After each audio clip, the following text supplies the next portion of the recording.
Kaké a évoqué les grandes réalisations engagées en Guinée depuis l'arrivée du président Alpha Condé au pouvoir. Le président de la République, le professeur Alpha Condé, s'est attelé à sécuriser les ressources, les recettes du pays, parce que comme vous le savez bien, toute réforme a un coût.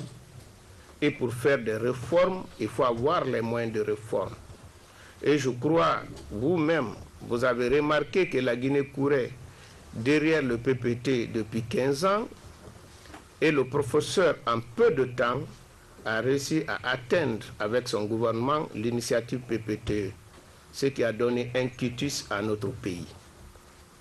Aussi dans les autres domaines, comme par exemple dans le domaine de l'électricité, puisque c'est d'ailleurs dans ce domaine où on parle beaucoup plus que nous avons échoué, je vous prie de me croire que c'est une fierté pour moi d'appartenir à un gouvernement qui a fait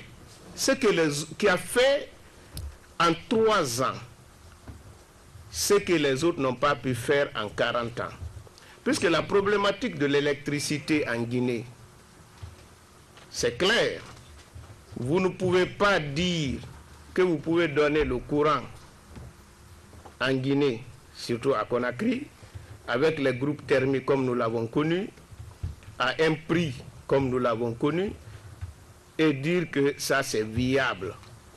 Si je prends depuis 50 ans, le réseau d'électricité n'a jamais été touché par les différents régimes qui se sont succédés avant le professeur Alpha Condé.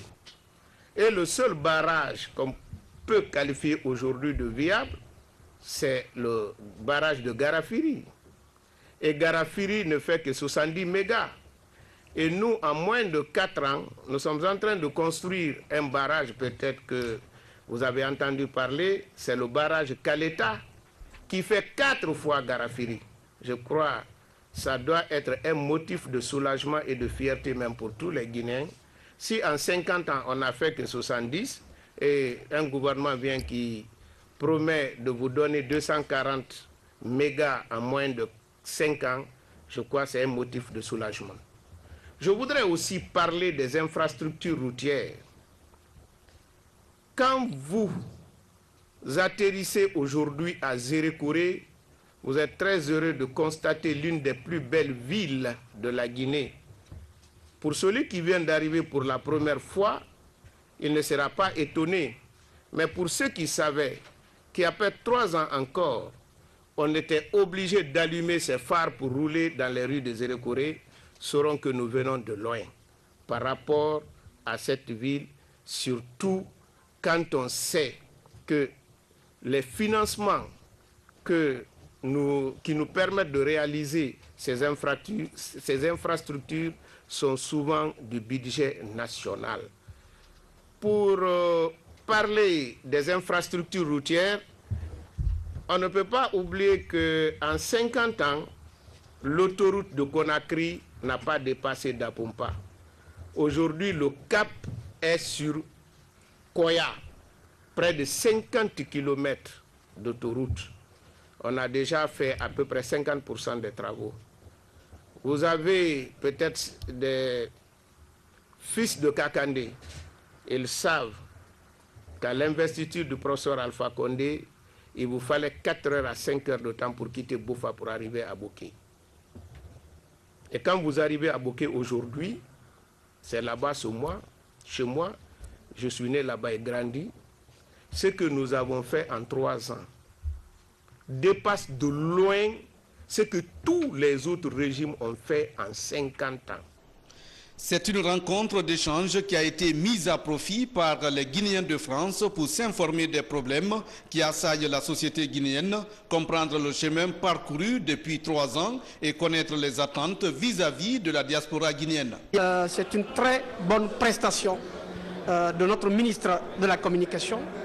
Et je pense qu'il y avait un certain nombre d'interrogations que les Guinéens de l'extérieur, notamment nous qui sommes en France ici, nous nous posions. Mais je crois que beaucoup de doutes ont été levés aujourd'hui par rapport à cette prestation que je salue et que je félicite. C'est une très bonne chose. Et je crois qu'il faut continuer ce travail de communication.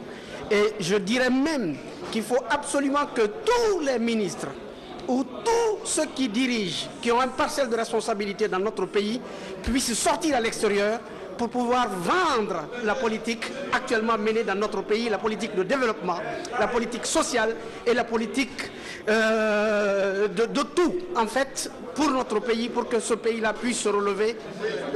Il a dit la vérité. On ne peut pas faire tout en un seul jour. C'est ce que je vous dis. Je suis très très bien. Pour moi, je n'ai pas vu de faillite. Pour moi, j'ai compris. Et ce qu'il a expliqué, c'est comme ça. Il faut être à leur place pour comprendre. Nous sommes satisfaits d'avoir participé avec cette intervention-là pour nous, parce que nous voulons effectivement communiquer avec lui. Je trouve que c'est une belle chose, c'est l'image de la Guinée. Quand il s'agit de parler de la Guinée, il faut apporter la contribution au développement socio-culturel de la République de Guinée, parce que c'est un pays que nous aimons tous. Il a monté les chantiers que le président a ouverts. Et cela a édifié beaucoup de Parisiens ou précisément à tous les Guinéens résidant en France pour voir réellement quels sont les projets du professeur, quelle est l'ambition de lui-même en tant que le ministre de la Communication, donner comment est la liberté d'expression, tout ce qui se passe en Guinée, l'évolution sur le terrain socio et médiatique pour donner à toutes les chances à la jeunesse, une nouvelle chance à tous les Guinéens pour voir ce qui se passe sur le terrain. J'ai bien apprécié la prestation du ministre de la Communication qui nous a édifié sur le programme de développement du président de la République. Je crois que nous allons nous mobiliser pour permettre au président de la République de terminer ces chantiers, les chantiers qu'il a ouverts. Je sais que c'est des chantiers qui durent pour 10 ans. Donc en 2015, nous nous mobilisons pour soutenir le président de terminer les chantiers qu'il a ouverts. Le ministre de la Communication, franchement, il a émerveillé tout le monde et il nous a édifié sur le programme de développement du président de la République, les chantiers qui sont ouverts. Le ministre Alcène Makanera Kake, qui avait à ses côtés le ministre de la Pêche et le directeur général de la RTG, n'aura occulté aucune question. Son objectif étant de susciter un échange d'idées, que tous les intervenants s'entendent sur leurs différences, l'essentiel étant de privilégier l'unité et le développement de la nation.